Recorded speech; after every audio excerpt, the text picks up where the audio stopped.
Джон Бивер хүндэтгэлийн шагнал мартагдсан чанарын хүчийг тайлхуй. 16 дугаар бүлэг. Бүгдийг хүнддэг. Бүгдээрээ гэр бүл, чуулган, ажлаас гадна байдаг хүмүүсийн талаар товч авч үзье. Товчхондоо өдөр тутмын амьдралдаа тулгардаг хүмүүсийг Петр туун гинээр бүх хүнийг хүндэл 1-р Петр 2:17 гэжээ. Үүнээс тодорхой яаж хэлэх вүлээ? Бусад орчуулгыг ч үзэцгээе. Бүх хүнд хүндэтгэл үзүүл. Тэдэнд хүндэтгэлтэй ханд. AMPC.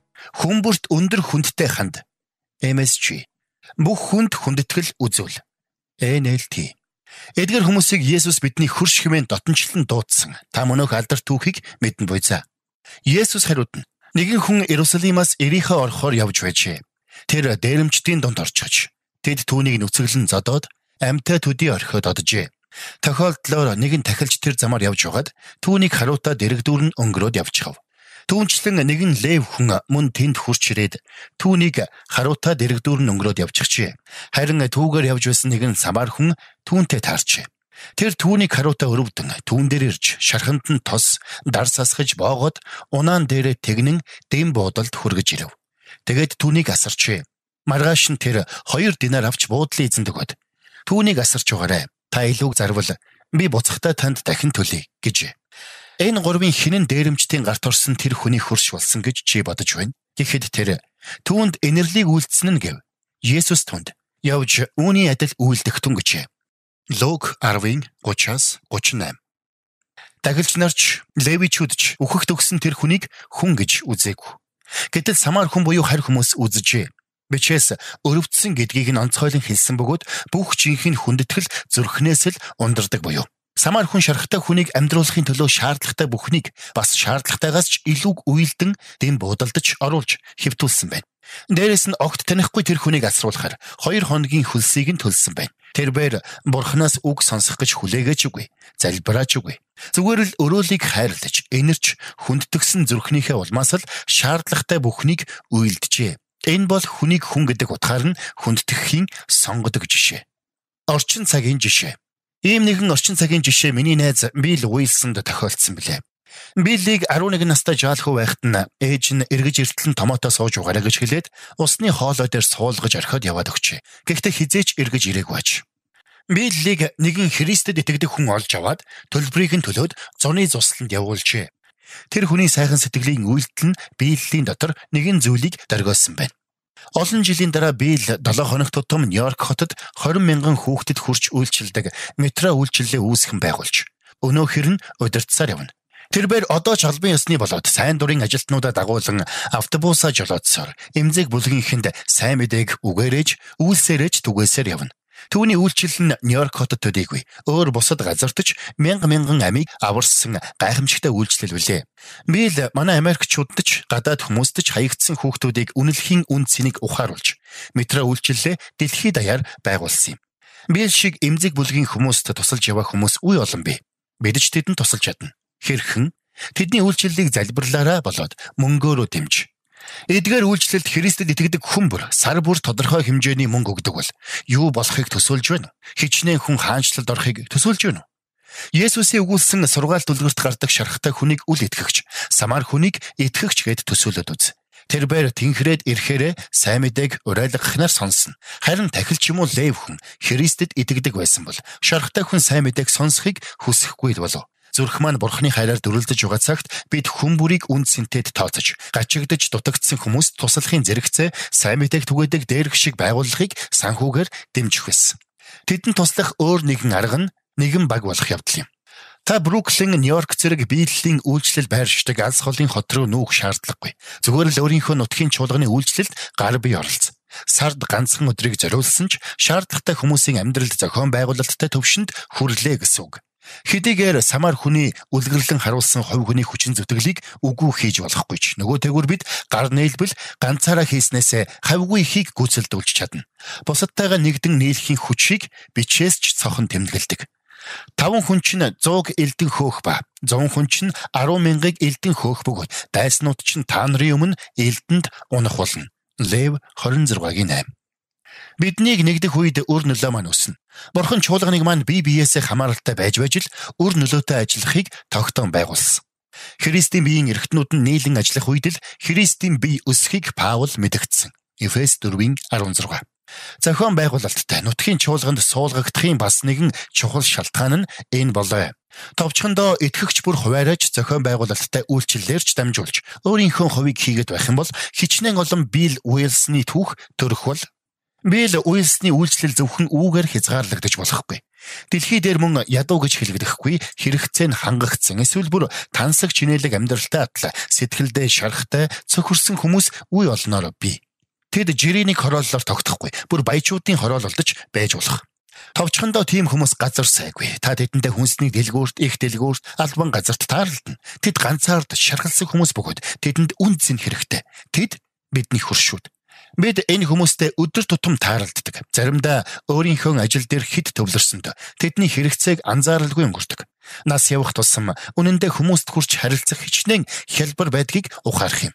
Зүгээр л бүх хүний хүндэтгэлээр л зүрхээ цэнгэлэхээс эхэлнэ.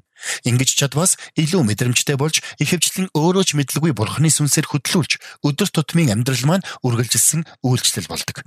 Та хүмүүсийг хүндэтгэх хаваас амьдралтай нь бурхны учруулж байгаа хүмүүсийг үл тоох юм уу бүдүүлэг муухай хандлагүй зүрхэндээ ангасан хүмүүст амийн усыг хүртэх тэнгэрлэг урсгалтай хөл нийлүүлэх болно.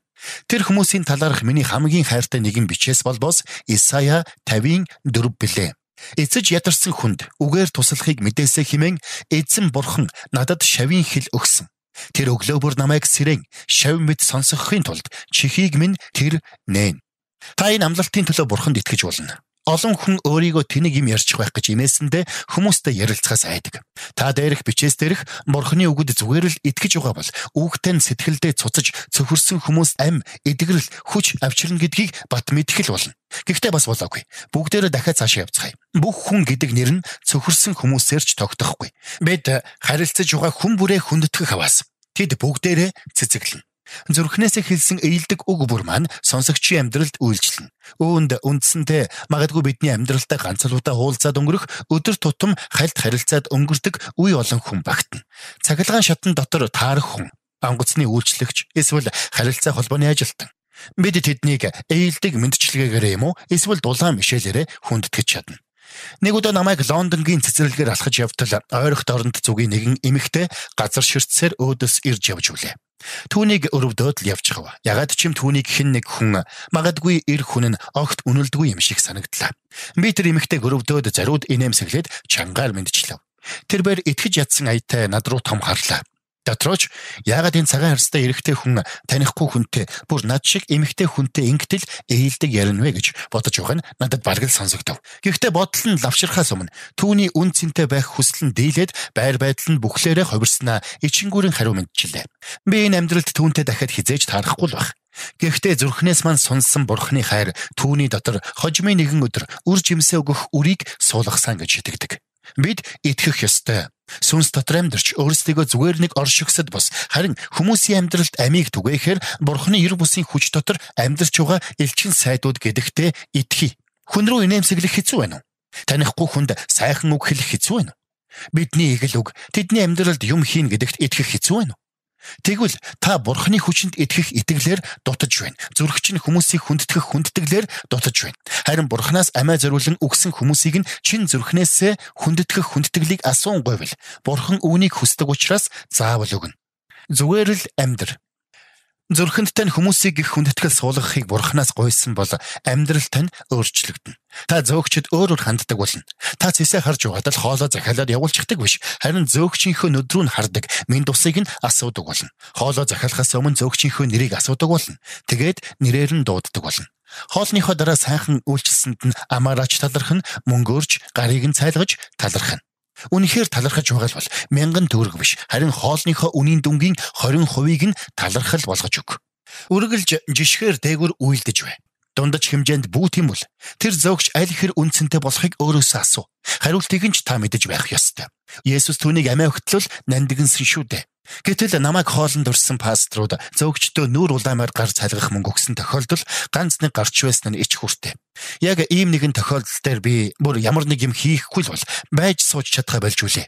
Тэгээд тэр пастортай зогсоол руу явж байхдаа зүгээр л та машинаа гаргаж бай. Би ресторан руу буцаж орох шаардлагатай болчихлоо гэж хэлж үлээ. Пастрыг машинаа гаргаж байх хойгоор нь би ширээн дээр нь овоо ахиухан гар цайлгах мөнгө тавьж хаад буцаж үлээ. Бидэнд үйлчилсэн хүнд яаж тийм арчаагүй хандах вүлээ?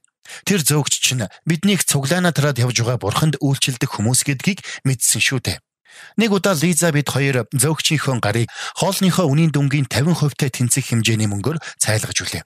Тэр бүсгүй биднийг бурханы үйлчлэгч нар гэдгийг ярианаас мань мэдсэн л дээ. Бид хоёр түүнийг бурхантай холбох холбоос нь болсон бөгөөд бурхан өөрийг нь яаж үнэлж байгааг тэр мэдэх ёстой. Бид ч бүсгүйг мэдхээс өмнө яваад агав. Гэхдээ мэдэх үедээ баярлаж аврагчийн анхлан үнэрийг тээж хоцорсон гэдэгт итгэлтэй байна. Паул учир нь аврагдаж буй болон мөхөж буйчуудын дунд бид бурханд зориулсан Христийн анхлан үнэр юм. 2 дугаар Коринт 2:15 гэдэг шүү дээ. Тэр бүсгүй бурханы үйлчлэлийг эергээр л харсан байх. Үүнийхээ улмаас ч ирээдүйд улам нээлттэй байх болов. Танд үйлчилж байгаа хүмүүсийг хүндэтгэх үедээ та ихэвчлэн сайхан үйлчилгээл хүлээн авна. Их хувь нэмэлт хоол сайхан үйлчилгээ гэх мэт гинтийн бэлэг. Мэдээж итгэгч бид үүний төлөө хүндэтгэх ёсгүйч энэ ч бас ерөөлмөн. Лизабет хоёр онгоцны буудлын түрээсийн зогсоолыг байнга хэрэгэлдэг. Бид хоёр байнга аялдаг учраас манай хэдэж бид хоёрын машиныг бүр таньдаг болчихсон. Хэд хэдэн хүн ажиллаж байвал бидэнд төрүүлж үйлчлэх гэдэл уралдаж байна. Яагаад гэвэл бид тэдний гарыг сайн цайлгадаг. Түүнчлэн яриа хөрөөдөлгөж гэр бүл аж амьдралыг нь асуудаг. Онгоцны буудлын нэг зогсоол цаг агарын нөхцөл байдлаас хамгаалсан битүү дээвэртэй. Бусд нь хамгаалалтгүй задгай зогсоол байдаг юм. Миний машин дандаа тэнд байршдаг шүү. Үүнийг чинь хүндтгэлийн шагнал гэдэг юм. Ойролцоо хүнсний дэлгүүрт ч ялгаагүй. Манай хотод айлчилж ирсэн зочид Лизабет хоёртой хамт хүнсний дэлгүүр орохороо энд дэлгүүрт та хоёрыг таньдгүй хүн алгаа гэдгсэн. Бид алдартай зохиолч, үйлчлэгч нар учраас тэр биш л дээ. Үнэн дээр тэд биднийг хэн болохыг ч мэдэхгүй. Зүгээр л бид тэдэнтэй яриа дэлгэдэг, аж амьдралыг нь асуудаг учраас л тэр. Биднийг хэн болохыг мэддэг нь заримдаа хүнд хэцүү үедээ залбирч өгөөч гэж гуйдаг. Биднийг орж ирэхэд гэрэлтээд л явж чадгсан.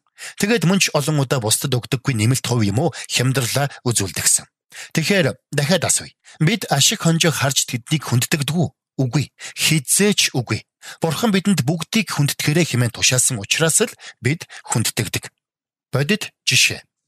Амьдрал дээр бүх хүнийг хэрхэн хүндтгэхийг бодитоор жишээлэн тайлбарлая л да. Та хүнтэй уулзахдаа нүдрүү нь хар. Ээлдгэр дууд. Танд чухал хүн гэдгийг нь мэдрүүл. Өөрийнхөө захиалга, хүсэлд 8 зэрэг үндсэн зорилгоо гүйцэлдүүлэхэд буй анхаар. Харин хэсэгхэн хугацаа гаргаад ажил хэргийг нь асуу. Цаг бөгөөд боломж нь байгаа бол ганц асуулт тавиа зогсчилгүй эрэл хайгуул хийгээд тэр хүнд юу чухал болохыг олж мэд. Тэрээр танд чухал болохоо мэдэрсэн бол эдүгээ түүнд дэлхий дээрх хамгийн том бэлгийг буюу Есүс Христийн сайн мэдээг барих үүд нээгдлээ гэсэн үг. Харин та хүмүүсийг юмын чинээ бодохгүй байж сайн мэдээг хэлэх гэвэл тэдэнд ашиглуулсан мэт мэдрэмж төрнө. Өөрийгөө таны ээлжид нэгэн шашны төслөл гэж санана. Та хүмүүст тэдний санаан дурамгүй ямар бэлэг барьж болохыг бодоод үз. Бяцхан бэлэг барих, зүгээр үедээ гарыг нь цайлгах юм уу? Ажилд нь туслах гэх мэт. Хог зөөдөг хүнийг ганц ундаагаар тайлчих. Эсвэл ойр хавьд чинь ажил хийж байгаа хүмүүсийг хоолоор тайл. Хөршийнхөө үүдний цасыг нь цэвэрлээд өгч. Гинтийн бэлэг болгоод зүлгийг нь тайраад өгч. Хүмүүсийг санаандгүй байхад нь хүндтгэх нь үнэндээ маш зугаатай ажил. Бяцхан юмсал таныг онцгойруулж хүмүүсийн зүрхэнд Есүс Христийн мэдээг сонсох хүсэл оргилуулдаг үлээ. Дахин хэлэхэд Бурханаас жинхнээсээ хүндтгэдэг зүрхийг гуй. Хүндэтгэх зүрх сэтгэлгүй аж хүндэтгэх гээд байвал шал хуурамч юм уу эсвэл тун гүйхэн хүндэтгэл болно. Бүр найдаж байснаас ч эсэргээр эргэж болох. Чин сэтгэлийн бус зүйл амархан мэдэгддэг. Номынхон сүүлчийн бүлгийн төгсгөлд бүгдээрээ зүрхэнд маань жинхэнэ хүндэтгэл байхын төлөө Бурханаас залбирэн гуйна.